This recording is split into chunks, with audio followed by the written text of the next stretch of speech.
Jen Wayne Swayze presents the FREE99 podcast. Be sure to follow us on SoundCloud, iTunes, YouTube, iHeartRadio, Spotify, Twitch, Instagram. Search FREE99 podcast. Out to all the sponsors. Shout out to you guys. Shout out to all the listeners. We hear you. Jan in the building. What? JD Fresh in the building. Shout out to the FREE99er. Hey. Rommel in the building.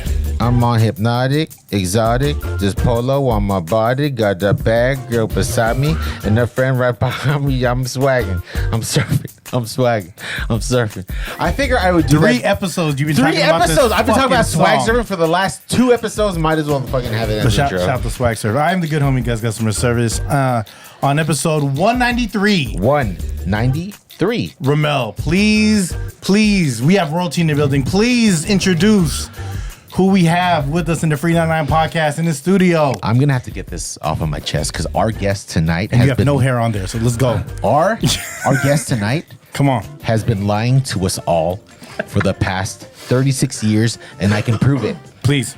Ever since that audition in '89, when even while standing on milk crates, he came up short. See, a fire was lit that day. At the age of 13, now motivated to show everyone just how good he is. Fast forward a little bit. From just too hype to the Invisblskratchpiklz to the world famous Beat Junkies to the Triple Threat DJs. His contributions have cemented the legacy for each crew, and today he continues to build his own legacy. Continues. Globetrotting and performing in Dubai, Manila, and Russia, just to name a few places. Come on, man. Recently, being a part of the Force Tour, he's traveling with the likes of Black Thought. Come on, man. LL Cool J. Come on, man. And DJ Jazzy Jeff. Come to on, celebrate man. 50 years in hip hop. Sheesh. And this is just a small peek into this man's long list of accolades. And to go back to my opening statement, this is why he has been lying to us all. Because all of this Come on. was done with hard work and dedication, never taking a shortcut to success. Oh, look at you. We are honored to have DJ Shortkut join us. DJ Shortkut, join us on the FREE99 podcast. DJ Shortkut on the FREE99 podcast. Thanks for having me. That was fuck. I'm taken back by that. Yeah, he does this. I used to rap, but whatever. That was awesome, man. Thank you, man. Can I go now? So we're done. Yeah, We're done. like damn. I wanted to open it up with a hard hitting question straight out of the fucking door. All right, go ahead. Do you or do you not still love Street Fighter? I love Street Fighter. Yes. Come on, man. Who's your character? E Honda. Wow. You like that? I like playing E Honda like everyone else plays Ken Wright. Wow. Do you play Street Fighter 6? No, I'm still old school. Okay, because I was gonna bring my thing for you to play with, but then I was like, weird. Pause. Yeah. Hey, yo, can we cut that part out? Yeah. No pause. We're going all. We're going Yeah, all. no, in. we don't know. Metal, Yeah. metal. For someone that travels around the world, where's your favorite country? What country holds your what country has the best McDonald's? Oh fuck! Oh damn! You're just getting hit with the whole one, bro. Wow, that's a good one. What country has the best McDonald's? Yeah, Thailand. It's different. Whoa. Yeah, it's different out of the U.S. You didn't even think about that. Yeah, Thailand. Please explain. Well, just because my last trip with, to Asia with my girl, we No our flex. first stop Shout out to you. Our first stop downstairs from our Airbnb was McDonald's, and it was just bomb. Yeah. What'd you have? Do you remember? I just had just the regular. What the hell did I have? Just The pad thai nuggets. no. What the what was it? Just a regular like They have shrimp burgers at certain McDonald's. Not that one. Not that one? Japan they do. Japan they do. Yeah, Japan they do. What I noticed about like someone who travels a lot, like one thing I was told was like you will never get sick eating at a McDonald's. Because if you're traveling a lot around the world, like you know certain food is made different everywhere, right? This is facts. And then you're like the water, you can't always drink the water. So don't drink margaritas when you're out of the country right away. unless you've been there a couple days. That's why I call McDonald's the American embassy. Yeah, It is. You know what I mean? Like just if you're when in doubt. Get High C Orange.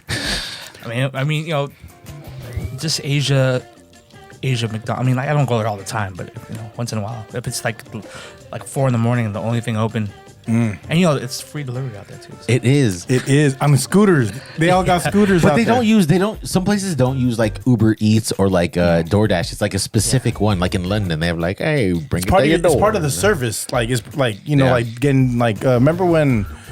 I think they did it for a little bit when KFC would deliver. Dude. Unless that- yes, I do. Unless that was a Daly City thing, because like the one on Mission used to deliver. Yeah. Daly, yeah. You know what? Bringing that up, just kind of thinking about it, I want to We're point fat, out I'm sorry. fucking Pizza Hut over here, right? Before they closed down, they didn't honor any like electronic or like any like internet coupons, and you had to call them to get like it delivered. Fuck you guys. Sorry. Are you talking about the one that's currently now Mountain Mike's. Mountain Mike's? I'm glad you're gone. Sorry. What- I what's just had your- to get that off my chest. What's your favorite Daly City memory? Ooh. Like what's one thing about Daly City that will always hold, like you will hold a candle to? Like Daly City will remind me of this. The weather. Yes. Dude, oh my God. Sorry, I love the cold. I love it. I'm a damn Eskimo. I mean, you know, I love that we don't have to have AC out here. Oh, I mean, I love sleeping in like, you know, hella comforters. yes. It's always sweater weather. Yeah. How many pillows do you use? Currently, Yeah. 3. I also use 3. Yeah. What brand is it? A Ross Do you brand? fold one? No, I have one. What do you call that? Serta. Okay. Yes. Sir, that's for the- Posturepedic? Yes, Posturepedic. Damn, for real? I Yeah. guess we all. Well, I mean, we all don't have like DJ. This pillow showers. game is different. I know. This is pillow talk. You know what my favorite pillow is well, they don't sell it anymore, man. I was trying to buy it like a month ago at Target. They have a cooling one, $10. Damn. You would have the limited It has edition pillow. the gel inside, No, right? no gel. It's No just like gel? it's not like No crypto gel. it's I don't know. There's like some kind of like not even it's like a mesh kind of top, Ooh. but it's not feathers or anything. It's like just Is yours signed? signed? Yeah, I don't know. I just figured it was like limited. So. And here's the okay. I want to paint a picture for everyone who does not live in Daly City and why we love Daly City weather. You are a well-traveled man, right? Mm-hmm. Imagine this: coming home from the Philippines, ball sweat weather, right? Mm-hmm. And then here you are getting picked up from the airport, passing Daly City, and what is that you see? You see Mother Nature's air conditioning. Yeah. Taking over, just welcoming you back in her arms. It feels great to go home and put my hoodie on. Yes. It's the best, dude. best. Stepping out from the carousel from from an international like, oh, travel, shit, it's like cold. you just, Dude. oh, it smells like home now. I feel like so smells like rewarded hearing that from you, man. Yeah, man. Daly City for life. I have to say, I have been a huge fan of you. I think this was you. You did a mix with Mr. E. Shout out Mr. E. Oh yeah. It Damn, was that was a long time. it was ago. the Lovers Mix. Rock. Yes. There was that like Sarah Vaughan record. Like, I've been thinking about you. higher. I can't. Higher. But anyways, Higher. like me and my brother like have scoured the internet to look for that, and then also we've tried to look for the actual tracks and add them on Spotify. That's how much it meant to us, man. Oh wow. Also, and I just kind of want to pivot into that because you are currently on the 50 years Yep. anniversary of hip hop tour, but you are not like just restrained by one genre of music. Your experience with dance hall, Yeah. right? You first started with freestyle, Yeah. right, as a sound system. But that was like 80s, 90s, right? Yeah. Like That yeah, that I was started- the wave of music, right? I mean, I started in '87, and you know, here in the especially Daly City. yeah. what was your No. first record that you bought for yourself? Oh, ever? Yeah. Oh, damn. AC/DC Back in Black. Wow. Where was it at? What record store? It was in where the hell was that? Best. Record Factory at it's Michael's now. But I used to, Michaels. So we talking In about Colma? 280 Colma, Metro. Yeah. Fuck you, Michaels. that was a record. That was a record factory. It was a CVS, but a Rite Aid, but right before it turned into Michaels. Yeah. Was it? Oh Yeah. wow. That's when there was still was it the dollar movie? Yeah. Yeah. Oh, yeah. yeah. I saw Right, Pulp AMC. Fiction there. I AMC. saw Pulp Fiction there. Yeah. Sarah Six. My question is how Pulp does that Fiction. fucking jewelry store right next to it outlast all of these stores? It's gone. Oh well, my bad. Then. That's a boba spot now. Boba Spot, No, yeah, there's that's still right. that jewelry store, right? Where you have to like. Nah, it's gone. Well, that's what you get for. Yeah. So I had a question. Why was it being a party DJ frowned upon in the early days of you being like a turntablist? Ooh. Well, Damn, that's a great question, That's a pretty hard question, man. But because it was very like you were known as a turntablist, Right, Right. That was a submitted art that not everyone can do, and then Was that right off the bat? I mean, I was a mixed DJ before everything. You know what I mean? Because a sound system, we had to learn how to DJ for crowds and Yeah. dance floors and stuff. It wasn't. I mean, but you know, when I first got into DJing, I always learned. You know, but there's two different there was that line of like party DJs, especially like 80s and 90s, right? Right, right. Even to like the late 90s. Right. There was party DJs, and then there were musicians. You guys were musicians. It's different, Yes, right? right. Because Yes. you were using the turntable as an instrument. Right. So like why was it like I love this shit. No, for this motherfucker right here, I'm so happy he's on the pod. On some I real am too. shit. Like, Honestly, I've been I'm trying to real hide it ever happy. since he got here, bro. I'm real happy. I've he's been on the hard pod. ever since he got here. Sorry, no offense. Yeah. Your name was dropped on this podcast a lot, so just on some real shit. But there was that line of like there was turntablists and there was party DJs. Right. You know Yeah. what I mean? Like, why do you think a lot of people like there was that divide? I mean, you know, just to the hardcore cats who just focused in on scratching, that was just their thing. But you know, there's this kind of goes back to when Triple Threat first formed. Myself, you know, Apollo's my mentor, and Yeah. he was the big, you know, he's That's Apollo. That's Yeah, Apollo. that's Fucking dog. Apollo. He's the fucking Don, you know what I mean? And then Vinrock, who had won back-to-back ITFs, we would always talk at Keys Records at Top of the Hill. Fucking Cuevas? Cuevas, dog. Yeah, and then you know the one thing that we all kind of had in common was like, yeah, I mean this is dope that we're that the scene, especially with turntable scene was blowing up, but we felt like, man, that's kind of hard that we have to make the cats in the front who just surround the DJ booth just waiting for us to scratch. Yeah. And there's like 300 other people just wanting to dance. You know what I Yeah. mean? Yeah. So we just felt like we have to keep that balance, and you know, we wanted to just bring back just DJing, not just if you're a turntablist or you're this, be able to kind of like just Rock a crowd. rock a crowd for them, for the masses, and Rock a crowd. and that goes back to us playing different genres of music. Like they would basically book us for 3-hour sets. Yeah. And we'd go for of course open up with hip hop, do like flex all or the whatever. jiggy shit. Yeah. But then we'd go into the jiggy shit, then go into the backpack shit, and Little then go big into man scoop. go into the dance hall, go into the like a little bit of house, just everything that we encompasses like just an overall show. And then like the last 15 minutes we would flex and do like a group routine or individual routines, but Like beat juggling or just yeah, like everything. really? Yeah, That's I mean, fucking dope. that's why we wanted to push, because it's like to us, it's like it's cool doing one thing, but we wanted to show that versatility was what was it. You know, what I mean, to be versatile and be able to play in front of every crowd. So, Did you guys form to battle the executioners? Like, you guys? well, we never battled them. Well, But you rocked the party. Unless with you're talking them. about the Pickles, because Triple Threat. Yeah, I'm sorry. Yeah, Yeah, Pickles, sorry, yeah. Yeah. Pickle. I mean, Pickles is a different story. Just coming up with them. Damn. This dude's resume. I'm just telling I you. do want to say, like, I was watching that back in, I think it was 96 or 97. The team battle. Yeah, the team battle. 96. So there in 96, so there is a video that is posted on YouTube. And I was watching it, just kind of like admiring everything, doing my research. And then I looked a little bit further and I saw that the video was posted by Rob Swift. And he said straight up, he's like, I'm glad that I had this footage because he knew at that point that he said he was glad that it was a team battle because at that point he knew that the executioners had to step it up because they were nowhere near where the Invisblskratchpiklz were. And he said, I have the utmost respect for the Invisblskratchpiklz. Have you seen that? No, I haven't seen that. Yeah, I read that. I was like, yo, this is fucking major, dude. I mean, Rob Swift's my brother, man. I mean, he's Shout out to Ross. Yeah, he's, shout out to Rob Swift, man. he's also a mentor of mine because, you know, the reason why I got into beat juggling is watching the X-Men. Yeah. You know, I mean, like while the West Coast was more focused on scratching, I'm like, you know, for me, I was the one who kind of got more like focused. Like the 91 battle. Yeah. The 91 DMC USA battle was one of the first DMC. It was the first DMC I've ever seen. Yeah. And that's when Q won won that battle to go to London, and then he competed. But there was one DJ in that battle who caught my ear was Steve D. And watching him do doubles of and fuck it up and kind of just remix a record on the spot. Yeah. Made me want to change the whole way I looked on battling. Wow. What year was this? This is 91.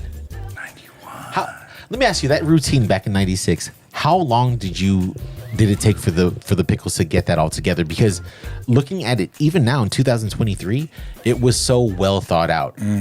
Making a mockery of kind of like all that physical juggling and stuff, and you could see it. You could see in the face of Mix Master Mike, like the fucking confidence and everything. Like it was just so well performed, and it went so well. Like how long did that take you to like lay that down? 3 days. Shut the 3 days. Yeah, we had. That's just chilling and Well, no, so we had we were just coming off tour in Switzerland, and then we had to go back home. And on the ride back home, dude, we only got 3 days before we have to go to New York to battle the executioners or the X-Men at the time. And then we stayed at Q's. Me and Mike stayed at Q's house on his couches, and like from 8 in the morning to like midnight or even These are later like than 3 days. You're talking about 3 full ass days. that. Mornings Yeah. till night till we got it down. eating 7-Eleven food.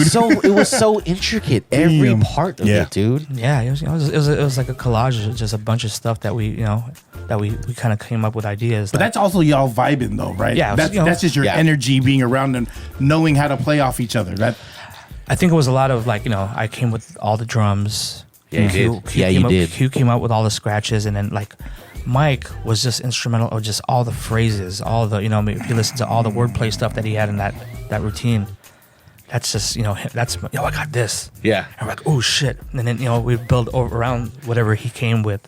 So, yeah, we all contributed a little bit everything to that routine. It was, you couldn't like. that's all vinyl, kids. Yeah. That's Yeah, that was all all. vinyl. That's All all wax, kids. You couldn't just carry a laptop around, so they had to travel with crates. Yeah, well, I mean, and even cue points, like there's a Stickers? You guys use stickers? Yeah, stickers. So the fucking like in Sign here. no. We just like the circle ones, right? No. Well, we didn't use circle ones. We used the cassette ones, the stickers that would come, and then Maxwell. I would cut the thin ones, and the people DJs from Denmark made that up, that style. Wow. Yeah, so we just did that too. So, okay, kind of jumping up and back and forth, right? I remember seeing like your Red Bull Soundclash, right? There was who was that? There was another group from San Francisco that tried to like win the crowd by like dressing up as fucking Daft Punk. Oh, there was that was all that was 4 different DJ crews. And from then the Bay. here that was all local shit. Yeah. Okay. Yeah, but then here comes like the triple threat DJs, right? Not only fucking dropping a dub plate of 5 Dog, right? But then there was one of fucking like Snoop Dogg, and then you bring Crystal Waters out. Yeah. Like how as somebody who is like so much into like all of the genres of music, into house, you did it with freestyle, like working with Crystal Waters, like that must have been fucking crazy.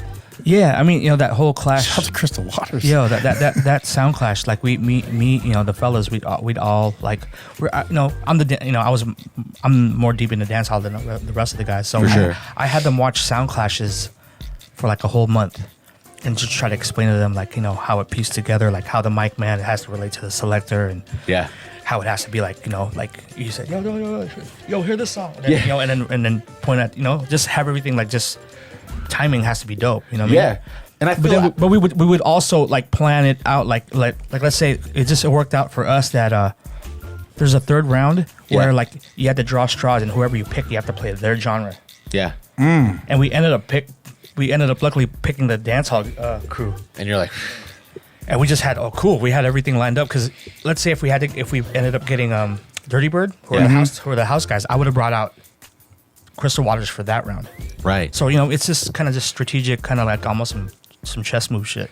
But like I'm assuming that like with Soundclash, it's very much so similar to like being part of a sound system back in the 80s. Yeah. Right. Like you're basically just trying to rock the crowd.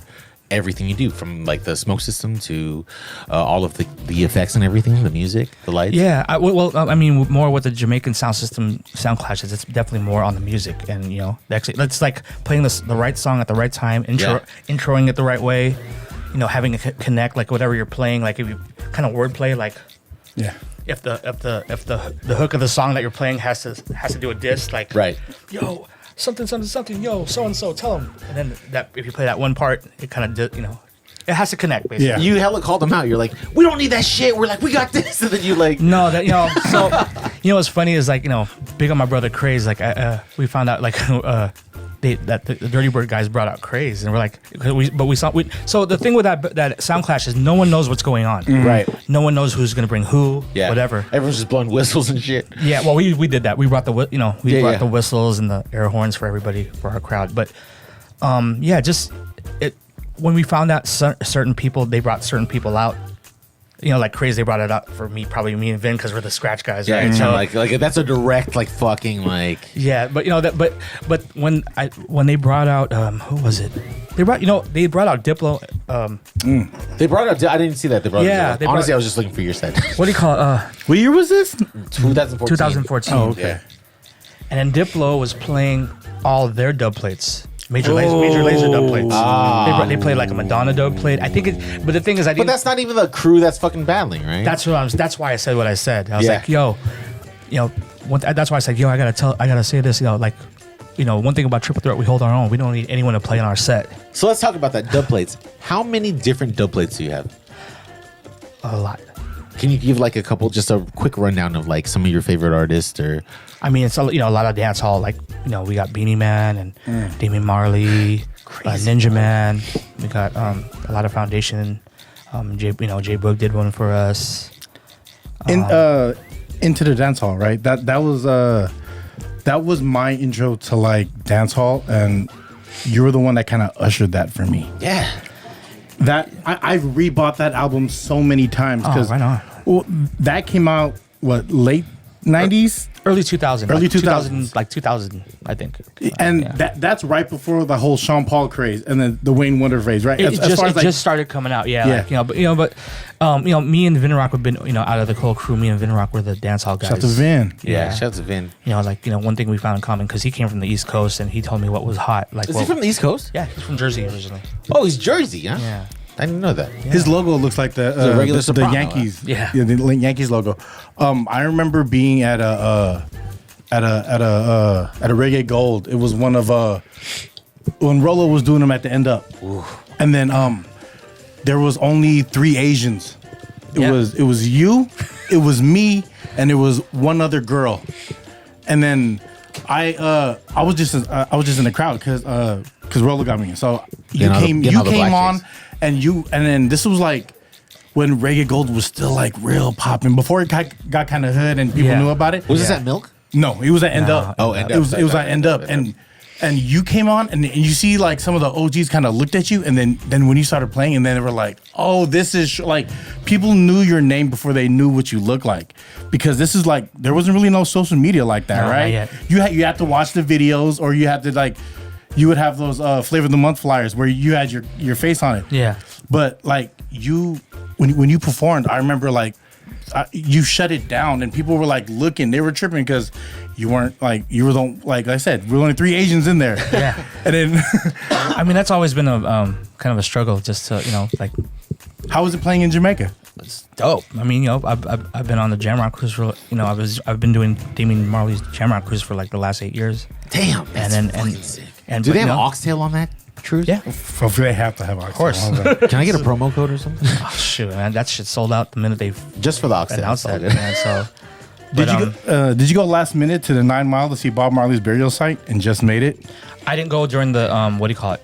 I didn't go during the cruise. I actually took a separate trip to Jamaica to do that. With Migs, right? Yeah. Yeah. Me, Kev? Yeah, me, Box Kev, and Mr. E. We went out there, and actually because I did a turntable a turntablist, something, or it's like turntable, the connection with the America and Jamaica turntable culture. Yeah. I did like a workshop with them.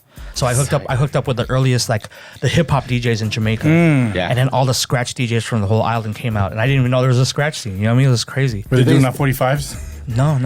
They all had. Did it. they all- scratch very like Jamaica-y? You know what I'm saying? No, Like no, dance hall-y? No. Not at all. They're that's the one thing is like when you go to different countries, you have a like a pre notion of what you think they're into. Exactly. Yeah. Exactly. Man, you got to think about Jamaica and just the music they got. I mean, they're when they're selectors, I respect them as selectors because they really have. There's DJs who are into everything out there. The thing that I love about like that Shout out scene, Jamaica, right? man. And I've never been to Jamaica, but number one, I heard that in the clubs, the people in the clubs actually do like dance routines. It's very much so in sync. Well, it's almost like when certain songs come out. Yeah. And there's like a it's kind of like a call and response. Yeah. But then people know that there's like a certain move. Like you guys heard of the butterfly and the bow. Yeah. Those are actual dances. You know what I mean? So it's almost on some. I mean, I'm not trying to clown it, but it's on some hokey pokey shit. Yeah. You know what I mean? Like do this, turn around, and Like that. It's like what's it called line dancing. line dance. Yeah, it's line dancing. Mambo yeah. number 5. Yeah. Shout out to Lou Vega. Shout out to Electric Slide, man. We out there with. Yeah, but like it's a trip to see that culture where like where certain songs become so big and everyone in the crowd knows what to do. It's like a And then also like the Swag surf. Yeah, dude, but also something crazy. We do the same shit. It's swag surf. Yeah, I mean, yeah. the same shit. In Jamaica, they reuse the beat, right? No, so that's something I had to understand. Yeah, can you help me understand that? Okay, 'Cause- so yeah, it's not about the artist there. It's about the rhythm first. right. The instrumental. Yeah. So if you're wondering why you hear one certain instrumental that has multiple like artist Versions, over it, yeah. that's what it is. It's a rhythm, and I'll give you an example. Especially when records when I was still collecting a lot of 45 dancehall 45s. Yeah. Rhythms would come out every week. And you would have to get like who, and you're wondering who's the hot guy on the rhythm, like Yeah. who's the hottest artist on that rhythm, and that's what it is. And sometimes like they'll get the foundation ones that's the big tunes from the 60s, Yeah. and they'll digitize it and kind of replay it, and you know what I mean, like Even Murder She Wrote, right? Like Yeah. that has been used like numerous times, different versions, right? yeah, well Merch, the boom, boom, One Yeah. love. Don't. don't, Yeah. don't, it's All the classics. that's considered like the boom bap era Yeah. of dance hall. But what about like the fucking Lovers of Rock, dude? Like the remakes of all of kind of like the classic American. So a lot of those rhythms that do lovers rock are from like the Motown era of reggae. yes, and they and they just digitize it, and that's when you get different artists on that. So, yeah, man. I mean, like I said, I've been playing reggae and dancehall for the last 25 years. There's Yeah. a big Asian community in Jamaica. Oh yeah, there's a lot of Chinese out there. I heard like one of the biggest record labels is owned by a Chinese family. Yeah. VP Records. Yeah. Vincent and Patricia Chin. Damn, There's bro. a lot of Chin out there. Last name Chin. Yo, there's a lot of Filipinos out there. I mean, well, you got to consider too. Like, we're on the cruise. We're all on. Yeah. That's Yeah. true. We are the helpers. Yeah. We land where we land. We once went on a cruise to Alaska, right? And we knew that like all the help was like Filipino, right? So we had reservations at like this fancy like steak like restaurant there. Oh, yeah. And they fucking made us like beef steak, but like out of like fancy ass steak. Dog. Yo, Veal. And we wanted to party with them because there was like a club for like the regular like goers of like the fucking cruise, and then there was like a little spot for like the workers, and we would like stand by the door and hear the lights and like fuck, dude, we're like, Yo. I want to party with them. Bro. that's why you get cool with all the Pinoys and on the boat because then they hook it up. Absolutely. Yeah. You hear that, everyone? Be nice to the Filipinos. Be nice to the Filipinos on the boat. I mean, they work hard and Shout out to be nice to everyone on the boat. You know what I mean? yeah, but I mean, of Yeah, course. but we work harder though. Yeah. I mean, just maybe I should say special shout out to all the Pinoys on the Shout out. And Because- especially the Pinais. I mean, if they're all Yeah. and I talked to Or some of them. Pinex or Yo, whatever. what's funny, man, is when I go on the Jamrock cruise, they're asking like, oh, yo, where you from? Like they think I'm working for the boat, but say, oh, I'm one Wow. of the DJs, and they're tripping out. Like they're like, what? Yeah, They're like, what? How could somebody have so much rhythm? No, I mean, but like I said, man, it's with all those cruises, like it's cool to see like Yeah. Filipino faces on there. So Where was your first performance? Like, when was the first time you DJ'd for a crowd? when I was 13, garage party probably. Garage parties were talk about garage parties in the 80s and 90s, 70s, 80s, 90s, right? So, and when garage parties were still a thing. Yeah. I feel like there's a lot of Goldschlager there. I mean, well, shit, I was probably enough to, old enough to drink it. Yeah. But it was just pretty much, someone's garage. There was like I did a lot of 13th birthday parties for some girls, and then it's just someone's garage, and they just cleaned it up, and we set up a little mini rock concert looking setup. With the lights and the speakers. And that was the thing. And sometimes folks would try to crash that all the time, which is but it's. But they stick out like a sore thumb, right? I mean, it's funny that that was a thing. You know what I mean? That garage parties were a thing, but they were big. I mean, when you found out what sound system was doing that house party, you'd want to do whatever you can to get in. And that means you have to call everyone, all like 11 of your friends that you're going with. You have to call them individually. There wasn't a mass text you could send up like, "There's a party here." You have to be like, "Oh, the phone's busy. His mom's on the phone." No call. Well, it's funny. I did see people make like Kinko flyers and try to pass them out. Like, you're passing this out at school. Like, how are you gonna get people in your house? Like, or your mom and dad won't trip that all these people are coming to the house. I know it always. House parties were fun. I love house parties. Garage parties were the shit, man. It's funny because like I always like related back to like those rom-coms that are like based out of like high school like parties, right? Yeah. And there, like the alcohol flows freely, the girls are like crazy, and like where the fuck are the parents, right? And there's like a band just playing, but like that's not the shit that like we're used to. A band. Yeah, like who the fuck like hires a band for a house party? That's just crazy. Sometimes But kids back from in the the school. days, that was the shit. If You had a band. You've seen Not like, me. I Oh, mean, okay. I'm just saying, like in the 70s. I mean, before a DJ was a thing. Oh yeah, for Right. sure. To bring like there would be a band. Dude, that I would- think you think Jimi Hendrix did a fucking house party? He had to, I'm sure- right? I'm almost sure of Everyone rocking, right? I think everyone gets their start at either a school or a hall, like a Talent gymnasium, show, talent show. church. Yeah. But like you Shout said, out house- St. Augustine. Yeah, some of the biggest DJ battles were at St. Augustine. So was it in the church? No, in the In the hall. hall. Okay, Across okay. from the church. I always thought they had the dances in, like, I never been to a St. Augustine dance because Okay. every time I go, it'd be too late. Yeah, the Like, it's already shut down or they're at max and they're not letting anyone in unless you really had an invitation. Yeah, St. Augustine was in the hall. It's funny, the same hall that you like partied in, like I would have like the pancake breakfast. Oh, shout out to the pancake breakfast. Shout out to the pancake breakfast. Off of Jesus. You know what I'm saying?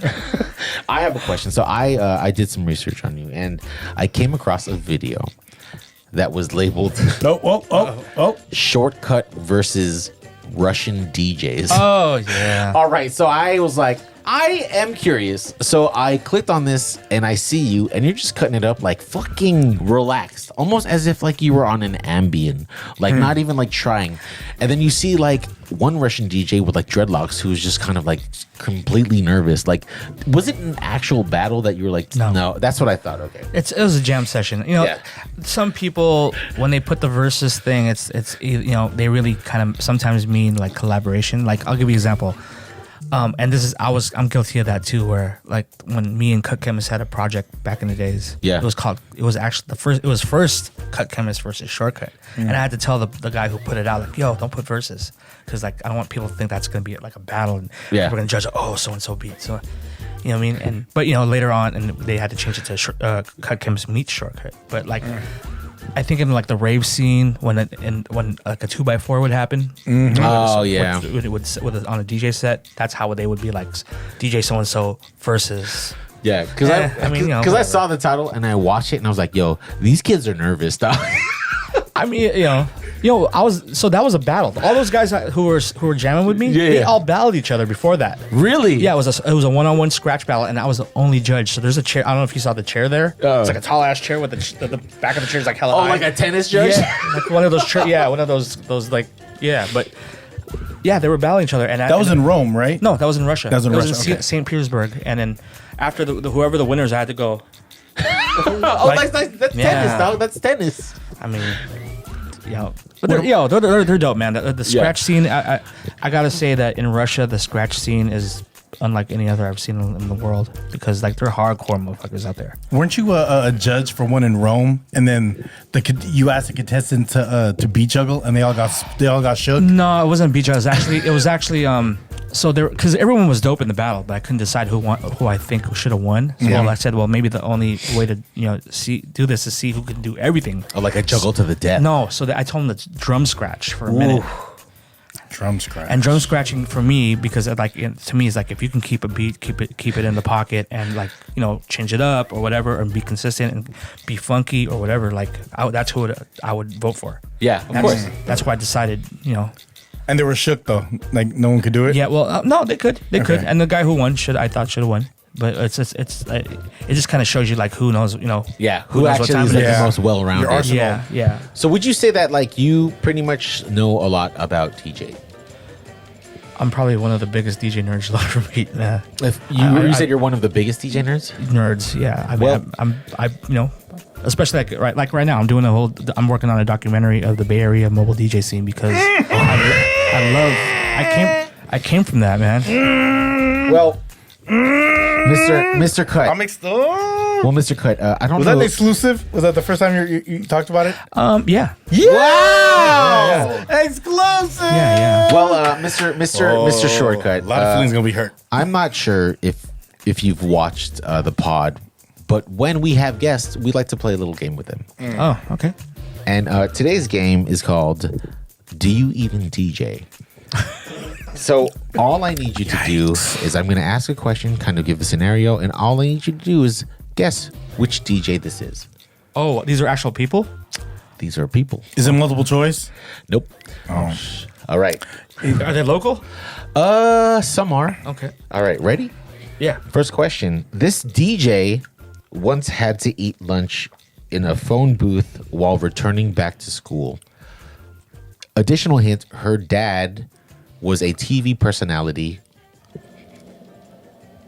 Her dad. Her. Yeah. Female DJ. Ooh. Give up? Is it Pam? No, it is DJ Tanner. Oh. DJ Tanner. Hey yo, fuck this guy. Hey yo, man. Hey yo, fuck this guy. man. How we get that Hey shit? yo. Let me rock real quick. I'm like, who's spinning? Let me rock real quick. That's a good one. Fuck this guy. Hey, he fucking stumped- Rommel. He stumped me. So. Damn. That is DJ Tanner. Shout out to Pam. Well though. I played. love you, Well Pam. played. Question number 2. Motherfucker. Once on the Warriors, this DJ earned himself 2 rings by riding a bench for the LA Lakers. Give up? Yes. 2 rings while riding the bench for the LA Lakers. Correct. But he was a warrior. Once. Once a warrior. D-Fish? No. It is DJ Mbenga. DJ Mbenga. Yeah, no one. Yeah. Yeah. That was. It's rough. This is going to be a rough Swing and a game. miss. That was a swing and a miss. I apologize, Shortkut. This is going to be a rough couple next questions, okay? How many you got? 2 more. Okay. Number 3. This former NBA player no longer dominates the key, and when he's not selling Papa John's, he likes to get on the turntables. Shaq? Correct. Yeah. That is Shaq. And here's the last question. This DJ is respected amongst his peers, a part of some of the most legendary crews associated with the DJ scene, and is able to spin about every genre of music. Kid Capri? Wrong. It's DJ Shortkut. Come on, Come on, man. bro. Give yourself some flowers sometimes. Oh, right on. Hey. DJ Shortkut, man. DJ Shortkut. He's like, hey. So. Thanks for playing, dude. I'm so sorry. I'm like, damn, this is hard, man. There was a time you went to Japan. Did you leave a J or like a roach in your sweater, and then the K9 jump on you? Holy shit. Is this true? Is man. that a true story, or is My that mom's just gonna watch this, man. it's just an urban legend? Okay, I'm Hey, shout out sorry. to Drake. All Okay, the dogs urban for all the legend. dogs. We can leave it at urban Yeah. legend. Urban legend. Allegedly. That's a folklore kind of tale. Yeah. Maybe. I do have a question. Did you once get your record stolen Yes. in the airport? Yes. Oh yeah, I remember I hearing that. remember seeing that. Yeah. So like, what happened? That made news. That made news. Yeah, I was about to fucking call Channel 7 and the whole shit. Damn. Like, save it on your side. Yeah. How many somebody- crates?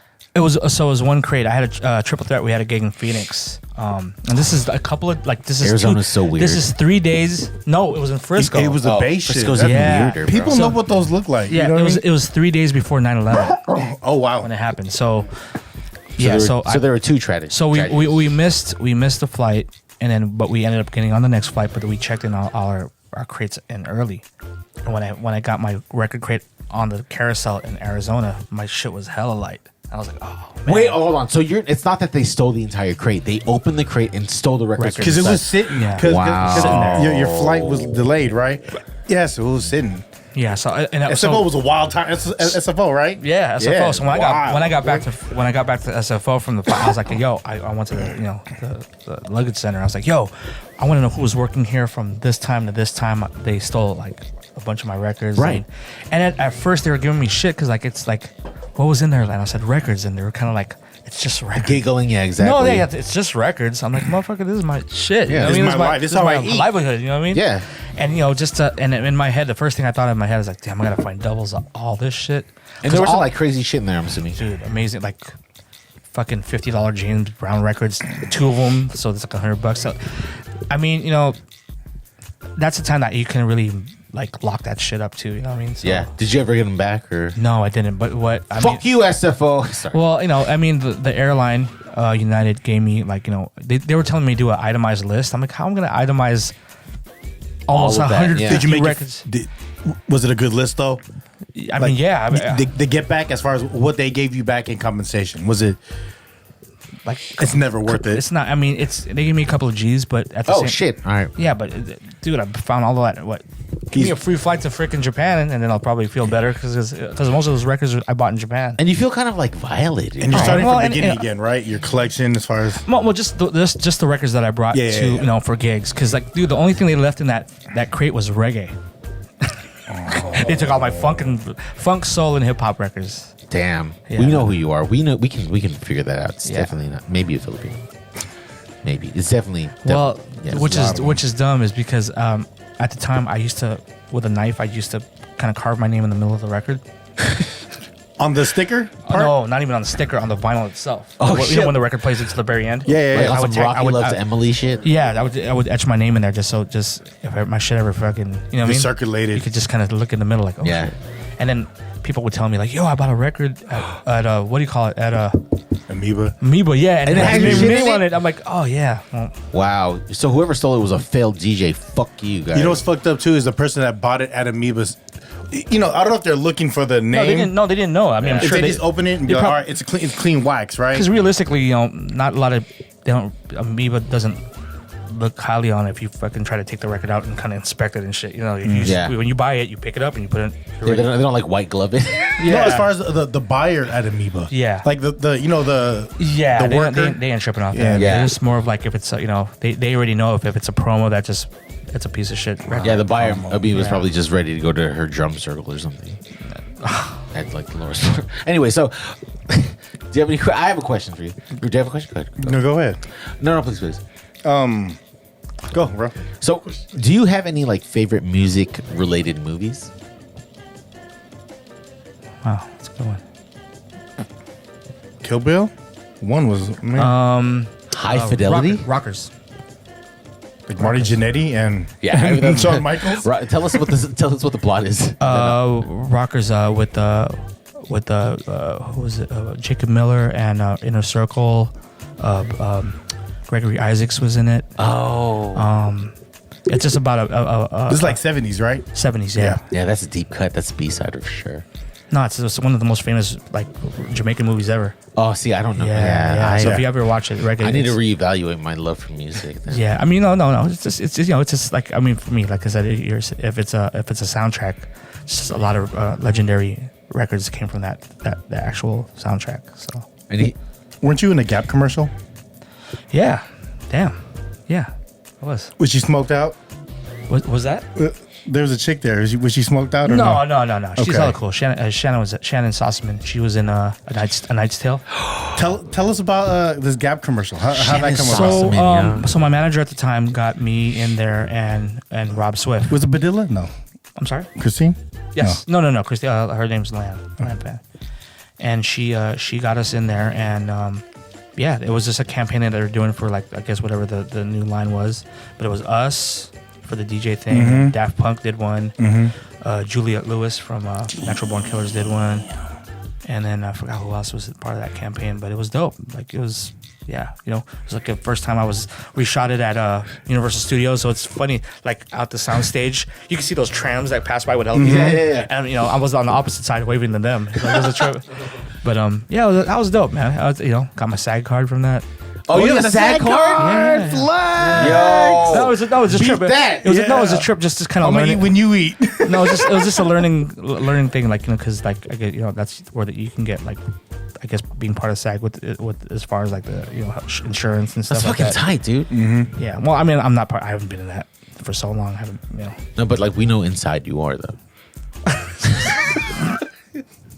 No, but just, you know, that was my first taste of like that Hollywood whatever, you know, that comes. Was it with weird? You know how it gets kind of It was weird. Yeah. Yeah, it was weird. You know what I mean? I thought it was, you know, I didn't know what to really expect, but it was what, you know, I think my most memorable thing from that whole project was when I went to Japan when the campaign came out. Yeah. And you know, are you familiar with the Shibuya Crossing? Yeah. At Shibuya Crossing on the screen on one of the buildings, they were showing the commercial While you were crossing. while I was crossing. Yeah, I wish I had a damn camera, but you know, there was no. This Like a was handicap. 2000s, right? Yeah, early 2000, like Early 2001. Oh, that's like the shit you have to like put on your shoulder. There was no iPhone yet. Yeah. You know, we didn't have you know, even nothing really took a good camera, you know, a good picture and stuff. Shit, like even fucking the other pictures, cameras had like 8 megapixels. Right. A flip vid? Did you have a flip vid at No. one point? You know what that is? That's when Nah. it was like like before there was a handheld phone. I was like handheld camera. Oh, yeah. What was that shit called? I don't know. There was actually a thing you bought though. It wasn't a phone. It was called a flip vid. Oh no, I didn't have that. It's a flip vid, and there's another one. See, Japan is like the thing is that they absorb so much like Western culture, right? Yeah. Especially like hip hop. Oh yeah. I mean, some of my best memories of just, you know, hip hop, like just going to battles and going or performing out there is in Japan. And some of the best digging for records I do is in Japan. I wonder why that is. Like, why is it that they always have like the gold? You know what I mean? Even when it comes to like streetwear or fashion, like so whatever, you know, what untapped. I learned about the Japanese is whatever they're into it wholeheartedly.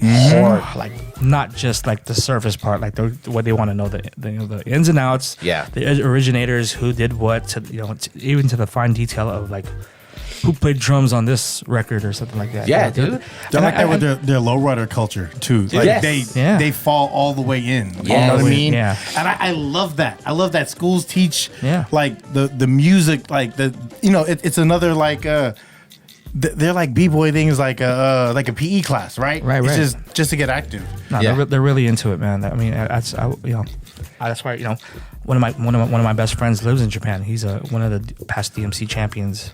His name's DJ Tashi, but he's the one who got me into digging. You know what I mean, he got you into digging. like I was already into original samples, but he's the one who he would take me to all the record stores and like, you have this? Oh, you have to have this. He was handing me records, and that's when I caught the bug of just really buying records like crazy. You know? Is there like It's in like 94 too. is there one that kind of- 94? 93, 94, like right out of high school. digging for records in '94? Like, you know, digging for records besides buying records for all the stuff that you need for the you know, for Yeah. the mobile, for the gig. You know what I mean? Like actually buying like jazz, funk, rock, all that, just different genres of music. Is there ever like, do you have like one that kind of like always got away, like one that you've never been able to find? Oh, you'll never have the perfect collection, man. That's the only thing I learned about digging for records. It's like, just when you think you have it all, you'll never have it all. Are you chasing anything right now though? Oh man, all day. What name one? Name Yeah, one. Name one. top one. Like if someone could drop it You know off what? today to you. I've been looking for a lot of OPM stuff all day. What's OP? What's OP? Original Filipino music. Like the love songs. I mean, I got a bunch of loves. I'm looking for the more of the soulful stuff, because there was a point in the 70s when, you know, when the bases Clark and Subic were there. You know, there was a lot of American servicemen there, so they would collaborate with a lot of the locals, you know, and make bands, and you know, do a lot of covers. So yeah. And if you listen to like they cover like James Brown shit and like just real funk. You know, they really introduced them to like all the funky shit. Like, It's So- funny. Like I recently went to Mexico. This has absolutely no relation to what I'm about to say, but prior, like literally like minutes before the flight, I started kind of like listening to There's this Diana Ross song, Love Hangover. And the beginning of that song is just amazing. And it was sampled by like Jermaine Dupri for like Monica's like first night, right? And there was like an extended play of that song. Because of that, I started kind of like looking into Japanese disco. Oh yeah, Dude, City Pop. Yes. Yeah. C-pop? Bro, City Pop. City Pop. is the shit. City Pop, and then it got me digging into like Brazilian kind of like disco as well. Yeah, in the Brazilian 70s. boogie. Man. Yes, dude, that shit is so crazy. There was this one reggae song that like I had before on a CD because my friend Conrad had made a CD for me, and it was Jamaican dub. And I had it, and then I lost it, and I forgot the title. And we did an episode one time at Uncle Tito's. Oh yeah. And they were playing it, and I fucking quickly Shazammed it. It was You went blown to the up. bathroom. And I called my friend Larissa. Shout out to Larissa, and she was in the Philippines at the time. I was like, "Yo, I fucking found it." It was "Blood on His Lips" by The Scientist. Oh, a Scientist. Yeah. Dude, I found it. I love dub. Scientist. You know, what am I? You know, King Tubby, man. If you guys know what time it is with dub, King Tubby, he invented drum and bass. I think the crazy thing about like Jamaican dub is that it's kind of closely related to like sound system where you would kind of like have to make your own stuff. Yeah, right? I mean, if you see how it's really made, there's a bunch of dope videos like King Tubby's apprentice, King Jammy. Well, he was Prince Jammy at the time, but you could see him like working the mixing board where one channel was the drums, one channel was like the horns, one channel was the hi-hat. Everything was just separated. Yeah. But it had like a delay or echo on it, and he was mixing it live, like just drowning out and just having the vocals play, and then echoing out the vocals, and then the drum and bass kick in. Like just it's it's mind amazing. blowing. Yo, it's on some hypnotic shit. There was But it's reggae, you know what I mean? So there was a magazine I used to follow called Op Time. Do you ever heard of Op Time? No. It was like back in like the early 2000s. Basically, they used to talk about how people used to make their own, back in like the whole dub kind of like era where they would basically like jerry rig to make their own effects. Oh, dope. Yeah, I don't know whatever happened to it, but like, fuck, that shit blew my mind, man. Yeah, it's a dope. That's like another reason why I got into sound system and reggae and dancehall, because just like if you're a DJ and you see like the dub version on a 12-inch record, that dub version is related from reggae and dancehall. Yeah, you know what I mean, like the version of like it's still like it's not just the instrumental, but just like they're peeking in like the vocals every now and then, just like hey, but the drums are still playing. You get hella excited off this shit, right? Like I said, I'm a nerd when it comes to this shit. I also am a nerd, yeah, for sure. So, when was the first time you got recognized that kind of like set you back? You're like, whoa, like, damn. I guess when I started, I don't know, when I started entering the like the world championships. Like the ITFs and the No, I was never in ITF. You were in DMC though, 93, right? No, the seminar. The new music seminar was my first big world championship out, because that was. What year was this? It's 93. I was fresh out of high school. I got my. I went to City, but I applied for one of those. How they have those credit card things like. Hell yeah! I know what you're talking about. I applied for one of those joints, and I just blew it on a plane ride to a hotel in New York because I got accepted for the. We just we just interviewed like DJ Boogie Brown, and he said that he blew like as soon as in college he like did the same thing, but he used it like on a pair of turntables that he still uses to this day. Awesome. I'm starting to think that DJs, like their up and coming, is just based off of like credit cards, like their first like entry into it. You know? Hey, I mean, you gotta pay the debt.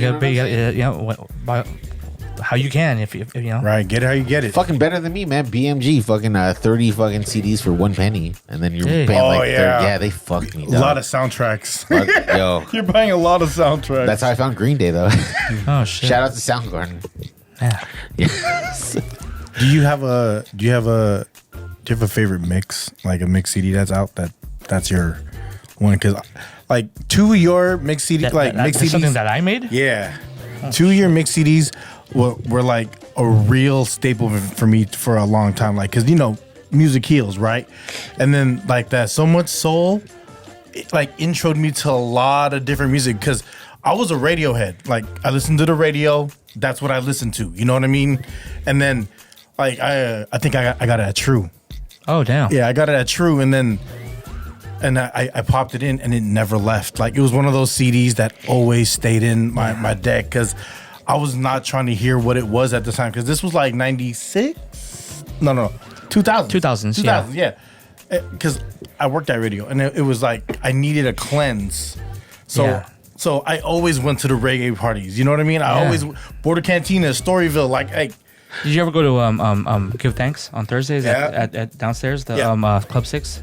Yeah, I was a resident there. Like, I did it once a month over there too. Club 6 was an amazing club. Shout out to that tunnel. Yeah. That tunnel didn't see, but it seen hella shit. Big up Polo and Rolo. Come on, man. Like, and then you did a lot of DC Soul Shakedowns. Yeah. Shout out to DC. Like, DC had a real. He perfected how Club 6 should have been mapped out, as far as like the reggae, where the jiggy shit is, and then you hear like all the backpack shit. Different rooms that do different. Yeah.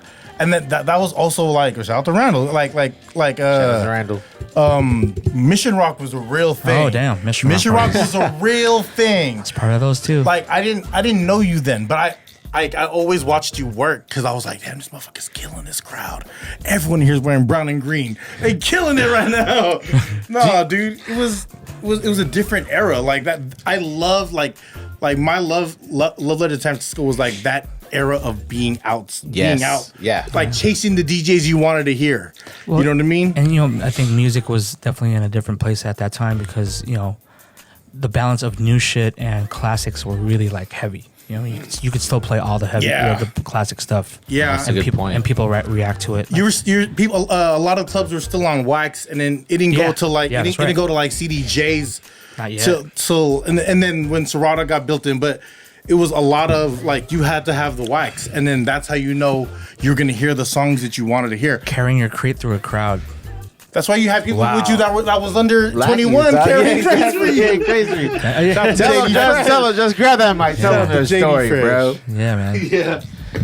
That's right. Yeah, shout out to Brother Vin Rock and Short. Hey.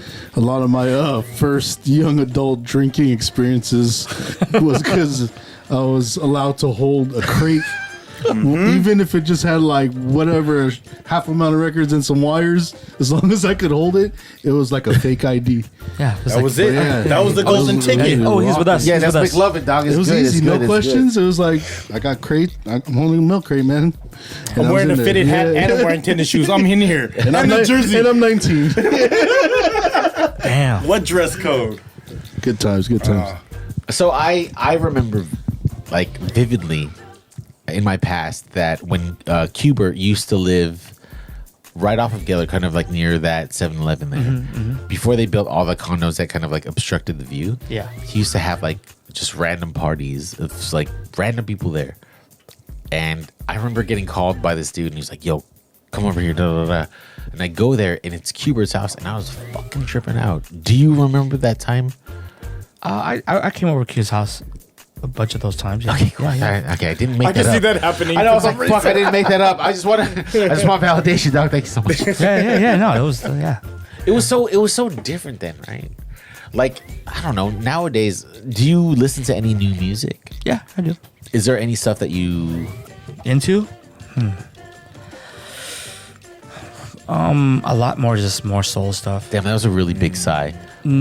Well, Yeah. I mean, just who's been exposing me to music a lot is like, just a lot of the playlist retreat Yeah. folks. You know what I mean? So it's a lot of that whole family. We all kind of trade music back and forth. And so I've been listening to everything that they've been doing. Have you heard of a lot more soulful stuff? Have you heard of Lola Young? Yes. Her new song "Conceited." Did you hear? I'm not familiar with that song. I'll play it for you later. That shit is. Just don't sing it, okay? You can play it for them. Yeah, I definitely When can't people play sing you it. a song and they start singing along, let me hear the song real quick. Oh yeah, that's another question I wanted to ask you. So you were a part of you are a part of the Invisblskratchpiklz. Yeah. The Beat Junkies. Triple Threat DJs. Yes. All at the same time. Yes. Has that ever caused any kind of like, like rift or like, oh yo, like you gotta be doing this, and you're like, No. I think it's just, I think every being from those crews, I think everyone knew what my role was. Yeah. In each one, so they respected when I had to do something for one crew and respect.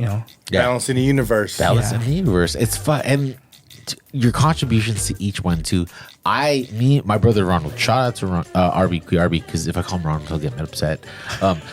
He was the one who kind of turned me on to the entire, like, I remember, I think it was like 99. Beat Junkies released like the first mix CD. Yeah. Where it was like back at you with the realness. It started off with that. Do that Joel, dun, dun, dun, dun, right? And then after that, there was like the 2001 with like Rhett Matic and I think T Styles. Loved all that shit. Bought all of like that DMC and like ITF stuff. Like we were super into all of that stuff. Oh. It was just a crazy time, man. And I don't know. Like DJs nowadays are like, oh, like you have like Pauly D or whatever. It's not the same. Well, you know what it is. I think it has to do a lot with the music. You know what I mean? Yeah. Like the music back then, and I'm not dissing any new music now, but just like I think the production especially back then made it possible for a DJ to like flip shit. You know what I mean? And that's one thing I always try to push with these new DJ battles because I don't know. I just feel like no one's making routines to call their own. Yeah. It's like it's not personalized. You know what I mean? Like I'll give you an example. Like Mrs. Sinister, he has the Method Man Juggle. Mm-hmm. Yeah. He flips that record like no one touches that record because we know That's his shit. That's his shit. Yeah. Blind Alley, that's Babu's Juggle, and we know that he does it a certain way, and no one's fucking with it. So I'm just saying, like I think selection. I mean, when you think DJ battle, it's hard not to have selection as a criteria. Right. You know what I mean? And that's why, like nowadays, I just have a hard time judging DJ battles because it takes a lot for me to really And I'm not trying to be a snob or anything. Just like I just this. I just came from a different school. You know what I mean? And you to love me, this. To me, it's like I got into this whole thing because when I heard a certain song like that a DJ dropped, I'm like, oh shit, what's he about to do with this? What song was it? It's time. It's time. It's those electro records, because everyone did it differently. Yeah. So everyone had their own flavor with it. You know what I mean? So and then even as late as like It Takes Two, like the Rob Basin, everyone flipped that record differently. Yeah. Let's pass it off to Jan. Jan had told me prior that he had so many questions to ask you. Yeah, we go way back. That's why. Yeah. It's more of like these questions out earlier, but you would.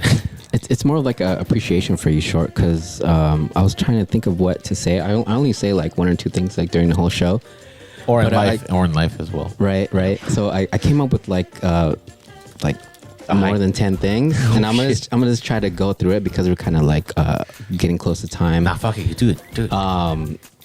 One thing I wanted to ask you was what. If you have any memories about Templeton and going to Best Way Market. Oh shit! Now we're hitting a place over here. That's seeing Gary. Shout out to Gary. Oh my goodness! Shout out to you, Gary. The $1.50 sandwiches. Yeah. $1.50? $1.50 at Best Way. At Best Way, you bring them. They have rolls there. You just bring it to dude, and he'll just this guy Gary, make it, and it's the best $1.50 sandwich you'll ever have in your life. With meat though, and lettuce and all that shit. Yeah, better than the corned beef sandwiches. I mean, well, to me it was. Damn, fuck you, inflation. I mean, it's so living in the hood in Daly City, Mission, Templeton, Thameside. Yeah. East ESDC, East Side Daly City. I mean, it's just growing up in that area during, because I lived there during like my b-boy days. Yeah. And I was still breaking and kind of getting into the whole. At Lincoln Park.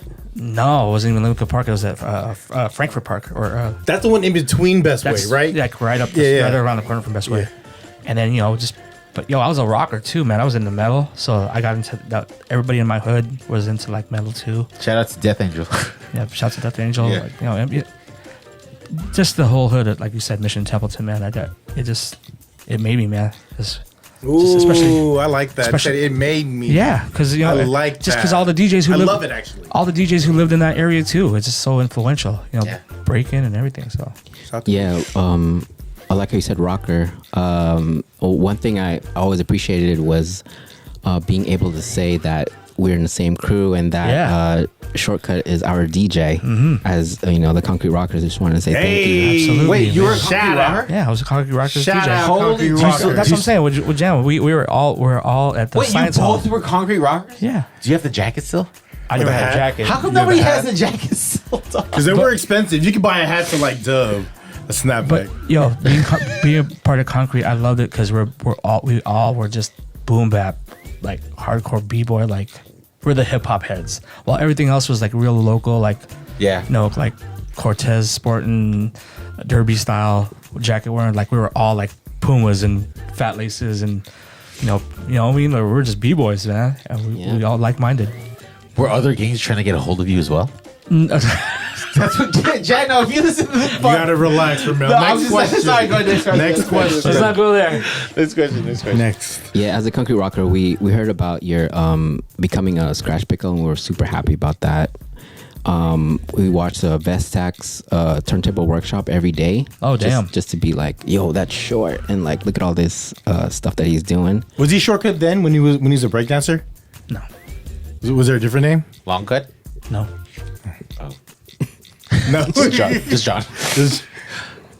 And then another thing I wanted to mention was I was researching one day, and I was trying to find out about Zenny.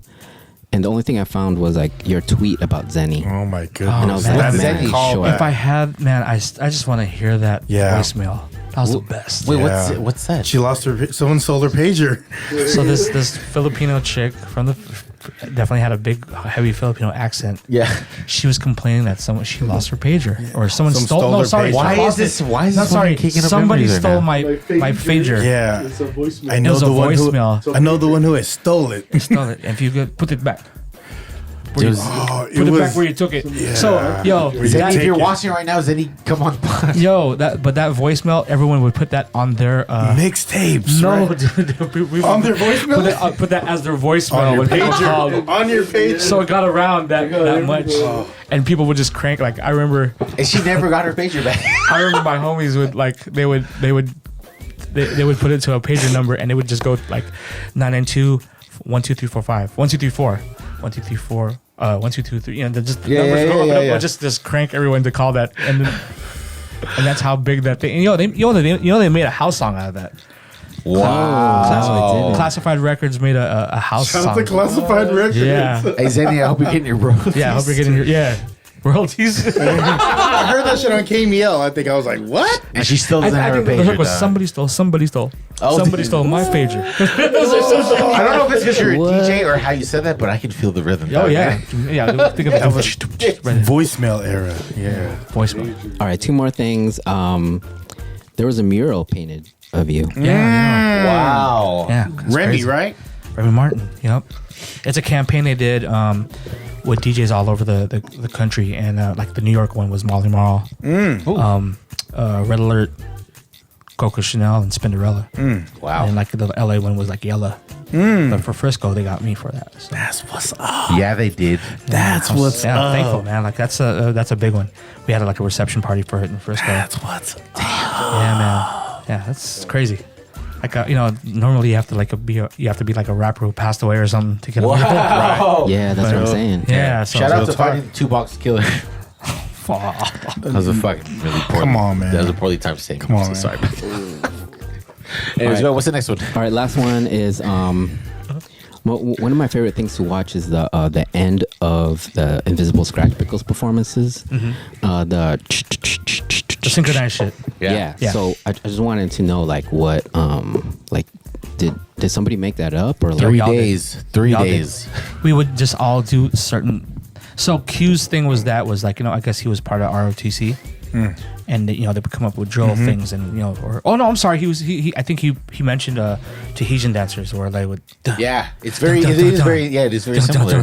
Yeah, so we were thinking of a pattern where like synchronize something where like as a powerful like ending statement kind of thing after the routine's done, and that's how we came up with that. We came up with a bunch of patterns and we just decided on that one pattern. It's stuck, so it's like a kind of almost a signature thing that we do. That's tight. Yeah. That's so sick. Yeah. Yeah, you got any questions? Justin, JD Fresh. No questions, but just want to congratulate you Oh, thank you, brother. on everything you've done and everything you are doing. Thank you, brother. And man, the level up is like they're crazy level jumps that you keep Man. going through and climbing. Definitely, we're proud, and especially as Filipino. It's No, like, no doubt. man, Thank you, man. I appreciate that. For real though. Yeah. I mean, just to be, I never like kind of patting myself on the back. Yeah. Actually, I don't like that, but my manager's always telling me like, yo, sometimes you gotta stop and think, and realize who you are. Absolutely. What you do. Yeah. And but I'm always a bedroom DJ at heart. You know what I mean? Yeah. So I always kind of have that mentality because it keeps me driven. But I think being on this Force tour with LL and everybody and just. Black Thought, The Roots, Questlove. Just everyone who's on there, Jesus. dude. Like Rakim, freaking Slick Rick and Dougie Fresh. fucking wild. Some of the shows we had Big Boy, we had Luda, we had P.D. Pablo. It's just crazy. But like I said, I'm the only Bay Area representative on that whole tour. Come on. Yes. And the only Asian. So that's, Come on. So that's why I'm like really like it made me realize, okay, man, this You is put on. This is Yeah. a blessed position that I'm in, and I'm really thankful to be You're like, part of maybe it. you might have done a little something. Yeah, right? and not just that, bro. You're representing one of the elements of hip hop too. No word, yeah. Being Yeah. a DJ, I mean, like, dude, I got the hardest. I gotta open up the show. You know what I mean? Like the minute people walk in, I gotta make everyone feel a certain way before because they put the scenario of the Forest tour is I'm in the middle of the arena, and when people walk in, I'm playing videos. I'm doing video mixing, Oh shit. Okay. and then I have a camera on me. And I have a camera like facing me, and then a camera facing the turntable. So my manager, Rome Diggs, he's triggering. Shout off, to Rome shout to Rome Diggs. Diggs. He's triggering off the scene, so he don't like as I perform and shit. And then, Wow. And then I'm kind of treating it like how when I'm on Twitch when I do my stream. So Yeah. I'm talking to the crowd, but then they could see me. Realistically, people could see me on the screens on the stage, and the last 20 minutes I gotta kill it and kind of make them sing along and all that stuff, but I'm still playing classic hip hop, and then that's it. The lights go off and then the show starts. So I gotta get them in that mood, and it just makes me feel like, damn,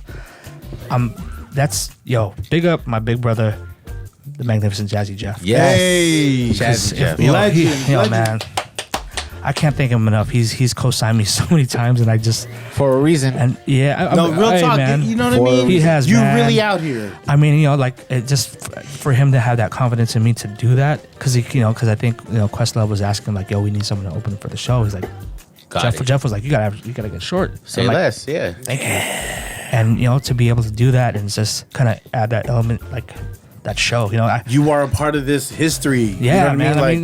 Like the last picture we took from the last show that was I think it was in Raleigh, North Carolina. We took all of us took a picture on the stage together with LL and the Black Roots, Thought, yeah. and we're all there. And just to be on, I was tripping like, damn, I still gotta pinch myself. They're saying that about you, dog. No, I mean, like I said, dude, like it's like I said, for me, it feels good. Like, damn, I'm a kid from Templeton, Daly City. You know what I mean? Like Eastside Daily City. Eastside Daly City, we made it. You know what I mean? So I'm thankful, man. Budget savings. The Fresh Prince on his television show had DJ Jazzy Jeff as his sidekick. We are blessed to have DJ Jazzy Jeff's DJ Jazzy Jeff here on the show. You are his sidekick. You are soaking it all up. And not only that, but the representation that you give, and you are not afraid to even admit that shit, right? The fact that you almost quit when your daughter was born. Yeah, You were trying to get into become like a pharmaceutical dude, tech I or something. was already 2 interviews deep into 2 interviews deep. Yeah, man. What was it at Genentech? Right. Yeah, man. I was supposed to be, but then You a big tour came up that I just couldn't pass up, and that made me feel like, okay, I gotta. Now we're nothing, right? Now we're nothing. Now Yeah, we're like, nothing. and I thought about it, like, man, I've been in the game for like more than 20 years. Why? Come on. Can I give it up? no. No, I can't. I have Ever to since that fateful day full throttle. in '89. Yeah, and I think what I'm thankful for is, I'm not trying to sound like a fucking dinosaur, but at my age to still be relevant, that's a blessing, dude. Like, Are you know what I kidding mean? me? At 13, I was simply trying to figure out my size of khakis. And here you are at the age of 13, ready. Like no one knew, but you were ready to change the world. Oh man, I mean, that's crazy that you put it that way. But I mean, It's true. I'm just like, like I said, I'm just thankful for all the opportunities that the homies give me, and and to call like my idols friends, and Yes. it's just it's been a crazy ride, because like I said, I still feel like, dude, we're at Jeff, dude. You know what I mean? Like I still have that passion for this DJ thing. I'm like the biggest nerd when it comes to it, to the point where I want to make a damn documentary just to let the world know why I came. You know what I mean? Because like I said, the one thing that I always have to explain to people around the world is like they always ask me, why Filipinos? Yeah. And why from the Bay Area? Yeah. Because hip hop's not known. Bay Area's not known for like hip hop. You know what I mean? Yeah. Like we don't have like big origins, maybe for strutting, maybe. Yeah. Or Every podcast that I did my research on asked you about the same thing. What your roots were about, right? Filipinos in the 80s, and you had to explain the entire sound system, right? Yeah. But what they tend to miss on is that what catapulted you to the level that you are today is simply authenticity. Yep. The passion for music. It was when that audition, right? But I have to say, right, for I don't want to name the group, but when that didn't happen for you, there was a switch that flipped in your mind where you were like, I love this too much that I cannot give this up. Dude, I just remember when I got turned down to be part of the group. I was 13. I was crying, man. I was like, man, did you want me? That's like being picked last playing Right, sports, right? It crushed me. I mean, but I talked to my mom about it. I'm like, Mom, they didn't want me down. Yeah, but look where you're at now. Yeah. But, well, if anyone, shout out to my mom. Shout out to mom. Shout out to mom. Big love to my mom because for someone, we're Filipinos, man. They want us to be someone, like this doctor, is not an ideal career. Doctor, it's not an ideal career, right? But she bought me a pair of 12s. Ooh. Right when that happened. You know what? Forget them. You do it yourself, and we're gonna be better, and we're gonna get you your own. You know what's crazy? I was like, damn, Mom. You know what's crazy is that she wasn't wrong. No, dude. Hell no. Because here you are. My mom's one of my biggest fans, man. She's always in my streams. She goes to my gigs. She was at the Chase Center gig for the. Yeah, man. That's fucking tight. She still comes out. I mean, like she has my back 100%. I just love her for that because she, when we were making the ISP album, she was in the studio with us at Red Bull Studios in Tokyo. What? She was just sitting with, she's always been supporting me. I mean, like. Do you remember your first performance when your mom was there, where she had that aha moment? Like she was like, "Damn, yeah, you're rocking right now." It was my stepdad and my mom, and I performed. I opened up for Shadow and Cut Chemist at the Fillmore, and I got them balcony seats. Yep, and they were just watching it. They're like, this is right. Yeah, we did right. Here we go. Yeah. I guess he's doing it. Like wise investment for the certain time. Yeah, of course. I mean, as his parents, they're always concerned. Like, are you sure? You might not be in demand anymore. What are you gonna do then? And you know what I mean. So, but like that, every time they told me that, it made me feel like, okay, I gotta keep going with this. I gotta see this through. Even sometimes it might be a little slow or whatever. I just gotta keep at it, and something will pick up. And like I said, this year alone, I'm so thankful because I feel like I haven't been any busier in my whole career than this year. With the whole, especially with the tour, man. Like, I think that's crazy, man. Because amazing. Basically, you're saying that like it's been 36 years, and your mom had voiced the concern of saying that like, what if you're not in demand? But the truth of the matter is, you look at it now, and you could like look at it in any different way, but you are in demand.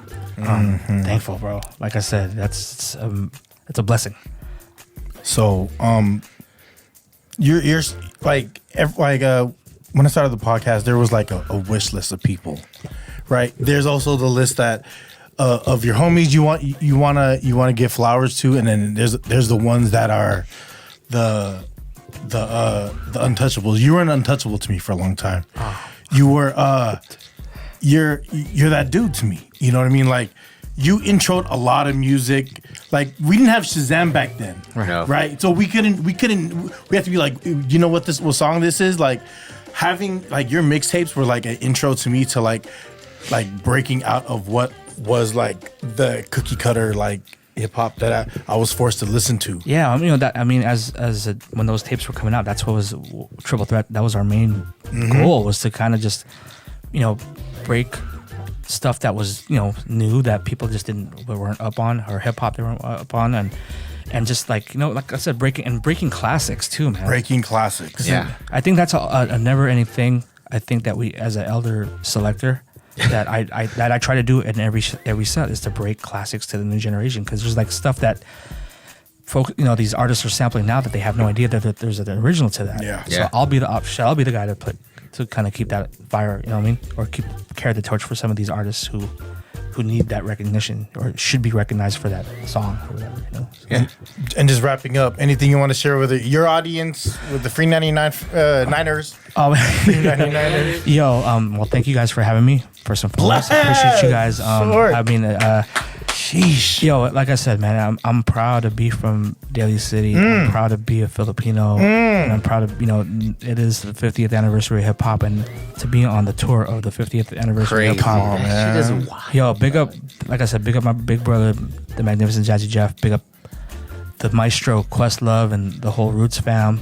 My man Stro Elliott and yo, big up the general, dude. Yo, Stro Elliott, dog. Yes, yo, I mean, Jeez. That guy's a monster. Stro's the homie, man, and my brother Z Trip, and big up who has the final say and everything. Big up the General LL Cool J for putting me on, because like I said, That's dude, surreal though. that is surreal. Though. Yeah, that's surreal. Yo, just me and Rome Diggs, we're tripping. Like there's That's LL. There's times that we're in like when the show's over, LL does a meet and greet with all his fans, with certain fans that who I guess who get the He's still hella buff, who get the clothes. Dude, he's his own fucking. He's his own security guard. Yeah, he is. He still has a pet. He's a house, too. dude. He's It's like crazy. super tall. But he's mad cool. So like I said, me and Ron would be in the hallways. We'd see him and we'd salute each other, and he'd come up to us and talk to us like, "Hey, what's up, y'all? Y'all good? Y'all good?" And he'd check up on us. It's like, "Yo, people are giving good reviews on the." Was that kind on of the like opening mind set." blowing? Dude? Just for him to come up to us and talk to us, like, Yeah, because that's how we feel with having you on the podcast. oh, Straight come on, up. man. Straight up. And you're super humble. Like you're Nah, super. man. You're our LL. Oh, Yeah. oh, You're man. uncle. You're Tito LL, dog. Yo, look, it's funny how you guys say that. So I look at like Apollo, Mike, and Q. Mixmaster Mike, Apollo, and Q are like, those are the legends to me. Because like I wouldn't be where I am if it wasn't for them putting me on. They put me under their wing. They put me down with the crew, and out of high school, I didn't think I was just gonna be battling and see how far that took me. I was still a mobile DJ. Yeah. You know what I mean? But like I didn't know it was gonna kind of take me around the world and be able to kind of do what I do, So I'm still trying to figure out where it's going to take you. yeah, I mean, well, that's what I think. What's exciting about this is just not knowing what the next move is going to be. Oh, not. I mean, I plan the next move, but not knowing where it's going to take me next. You know what I'm saying? Like, so yeah, man. Shout out to Shortkut. Shout out to Shortkut. Thank you guys. Appreciate it. Fucking superhero. Like I can't call you John because I feel like it's me calling you like Clark Kent. You're fucking Superman, dog. Like I don't know. I'm thankful. I'm thankful. FREE99. FREE99 podcast, y'all. Episode 193. Shortkut. That's Dog. Thank you. Thank you. Thank you. Thank you.